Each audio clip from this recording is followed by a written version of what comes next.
Congratulations on two number ones on the CBC Music Top 20. You got Better Days, Look Me in the Eyes, both going at number one. We want to award you with shiny plaques, SoCan number one plaques. Please do the honors and cut those open. These are beautifully packaged. They seem very secure.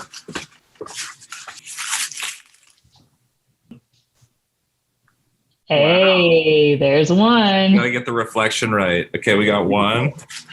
And the next one. Pretend West is holding one. I'm gonna wear them as a necklace or something. I like the revamp of the plaque. It's nice. It looks great.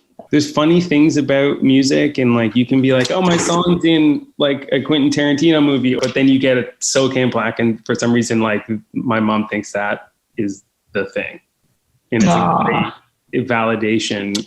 And shows that we're not, we haven't wasted our life entirely. This plaque is huge for me. Thank you, SoCan. Thank you.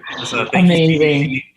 So what was the process like for writing each of these two songs? Very different because one was pre-pandemic and then one was during the pandemic. So Jason and I were in LA together, actually at the SoCan house, and we wrote a song that we found out today or whatever is going to be in a TV show, which is really great.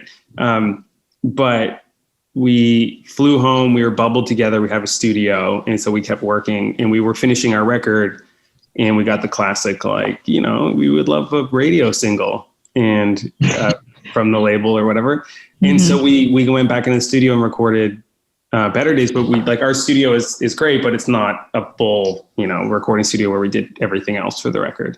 So it was a very different process and like trying to recreate a lot of what we made on the record. Whereas Better Days was just a one-off. Like we went into the studio and we just cooked up this track, which was also, I learned recently, a fun tidbit about Better Days is that the CBC switched over to like fully Canadian music programming for a long time during the pandemic to help support Canadian artists. And Better Days was the first song they played to trigger that,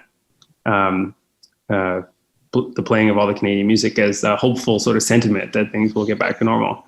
And so, you know, it's great that people enjoyed it and engaged with it because, you know, it was kind of an experiment for us. Looking back, I think more of our music has been a little bit more pessimistic and downturned. So that's our moment of sunshine for everybody. Were you surprised that Better Days became a pandemic anthem, even though it was completed before COVID hit?